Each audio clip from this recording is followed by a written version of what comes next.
It's a leather vintage like pencil skirt.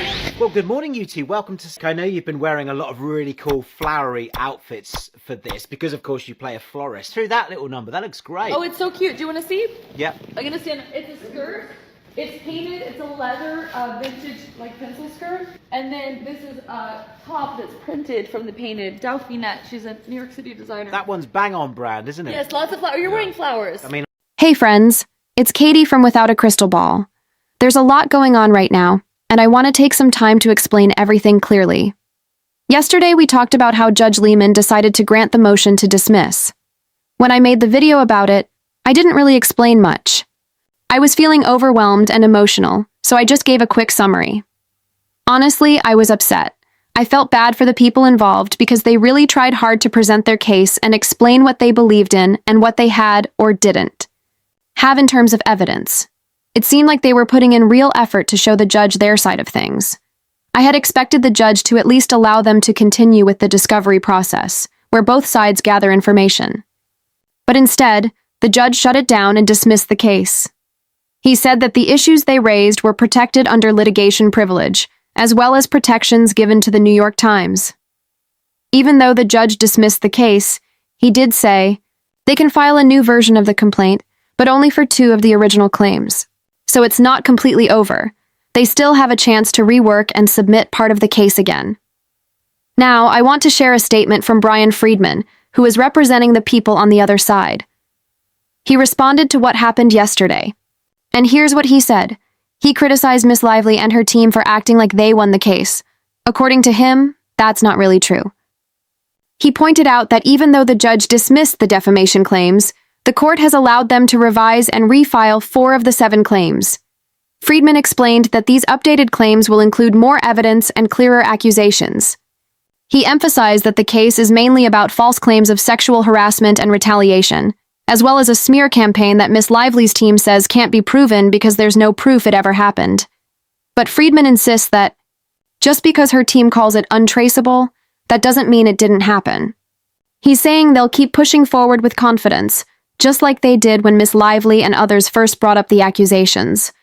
According to him, the claims she made aren't any more believable now than they were before, and they believe the truth is still on their side. So, while it might seem like a win for one side, it's not the end. There's still more to come, and the case is far from finished. I'll keep you updated as things develop. Thanks for listening. Hey everyone, thanks for being here. There's a lot happening right now, and I want to explain it in a way that's easy to understand. Yesterday, Brian Friedman made a statement that added even more to the conversation. He mentioned that he's getting ready to question Blake Lively in a deposition, and they're preparing to update their case. He also thanked the online community and the people who have been carefully following everything with honesty and insight. That support has really mattered, especially as the case has gotten more complicated. What stood out is that although some claims were dropped, they're getting ready to file new ones. The focus will now be on rewriting the legal claims and narrowing things down. They're going to take a closer look at contract issues. Some of the original claims, like defamation and civil extortion, are no longer part of the case. That might sound like a big loss, but it's more about shifting strategy. Civil extortion was always going to be difficult to prove. It's mostly recognized in California, and even there, it's rarely used in civil court unless there's a serious threat involved. Judges are often unsure about how to handle it, and it's hard to build a case around it without strong evidence. Also, even though Blake Lively may have received certain perks, the judge said Wayfair always had the final say. They never fully gave in or acted under pressure, and they could have taken legal action themselves, but didn't. So that claim didn't hold much weight in the judge's opinion. Another thing I've been thinking about is how this all started. When Blake first filed the complaint, Justin Baldoni was already going through a rough time. There was a wave of public criticism, and people started distancing themselves from him. He lost work opportunities, awards, and even his agency dropped him. Suddenly, he had this terrible reputation, and it all happened very fast. He had to act quickly, and the lawsuit they filed felt rushed. There were too many different points all mixed together, which made it hard to clearly explain what exactly they were accusing her of. Trying to claim defamation based on public legal records is also tough, because statements made in those settings are usually protected. Still, That doesn't mean the information in those records can't support his case in other ways. Another challenge they faced was that they had suspicions of wrongdoing, but didn't yet have the solid evidence to prove it. They felt something was going on behind the scenes, something harmful, but they couldn't show it on paper just yet. They also didn't have a copy of a key subpoena from a related lawsuit. That document could have made a big difference. Blake Lively and her lawyer Stephanie Jones haven't shared it, and that's created another obstacle. Some people use legal tricks to stay ahead, and it seems like that's what's happening here. Justin's team is still trying to catch up, and that's a tough position to be in. Friedman did say they're not giving up. They're allowed to update 2 claims. One is about Blake not acting in good faith with a contract, and the other is about interference with business relationships. The judge removed Ryan Reynolds from part of the case, but not all of it, so we'll see how they move forward with that. There's still a lot to come. Wayfair is accusing Blake Lively of hurting their chances to fully benefit from their film contract. They say she interfered in ways that made it very hard, if not impossible, for them to do their job properly. Instead of following the normal process, she allegedly made constant threats and demands. These actions were aimed at taking control over the film's production, editing, and promotion.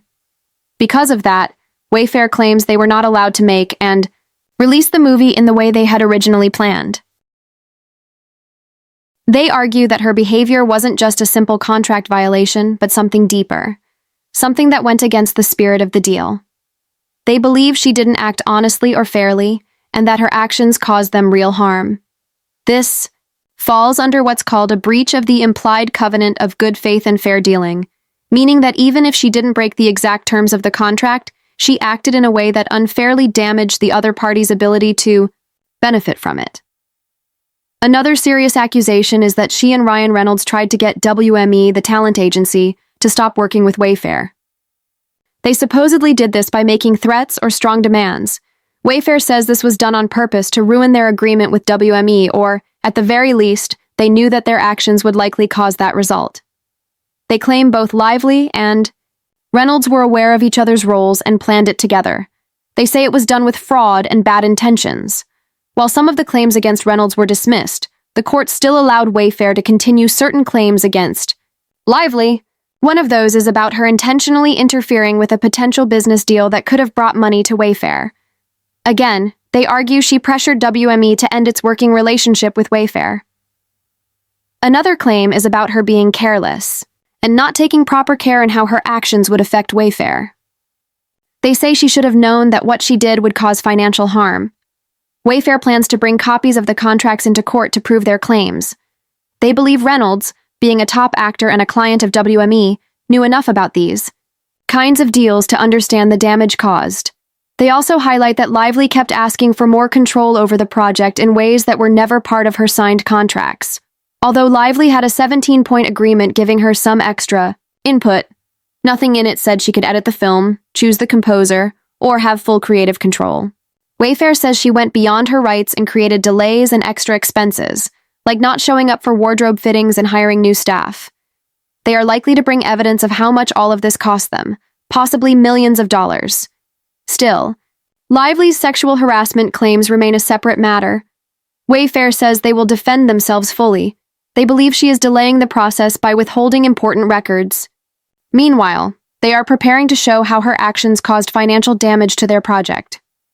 She's in a difficult position now because she made the subpoena part of her legal case. She mentioned it in her complaint and claimed it was lawful, which means it's now part of the official record and can be requested by the other side. But even though she included it, she's refusing to give a copy of it. When the judge unsealed some of her legal responses, it became clear that she objected to providing the subpoena by saying the questions were too broad and didn't relate to the claims in her complaint.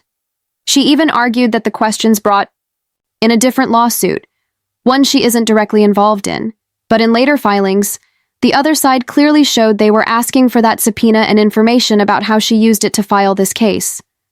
They want to know what she asked for with the subpoena, why she sent it, and what information she used from it. Still, she refuses to give them anything, claiming she has no obligation because she wasn't part of that other case. But in her own complaint, she said she subpoenaed Jones' works, so if she did it through that other case, they have every right to see it. Her lawyers had even told the court earlier that they would share the subpoena in discovery. Then there's the emotional distress issue. She originally claimed emotional distress damages, but when the judge ruled, she had to turn over her medical records. She and her lawyers got defensive. They told the press that they would drop those claims but still try to bring emotional distress into other parts of the case.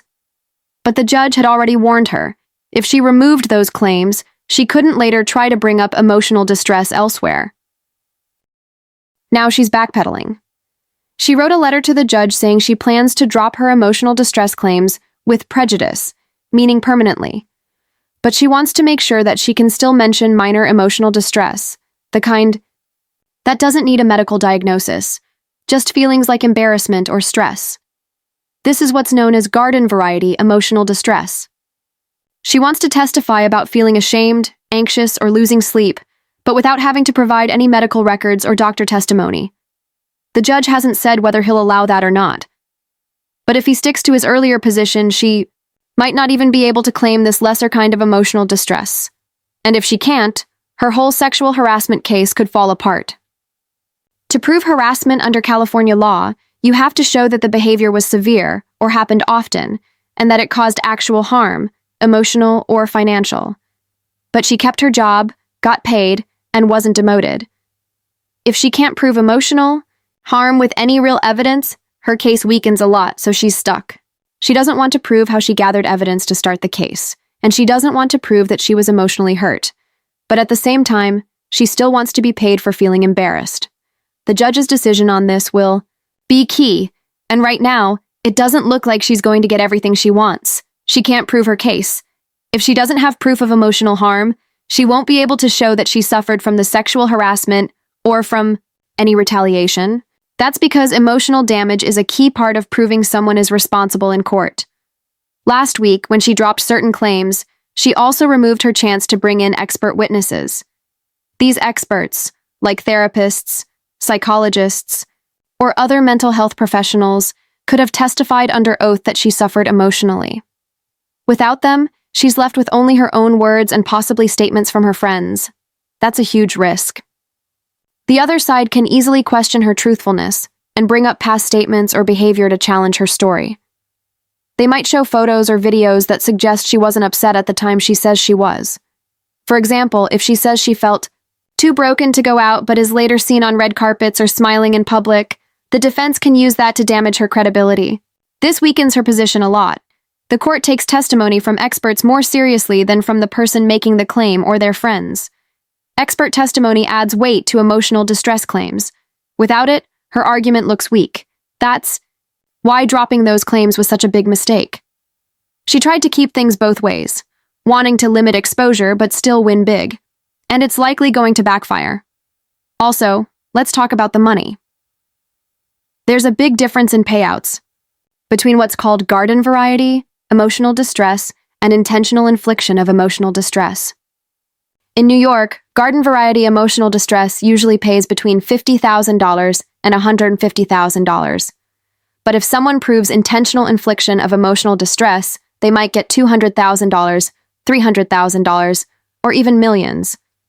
By cutting those stronger claims, she's now only hoping for a small payout, probably not even enough to cover all her legal fees. And here's the worst part.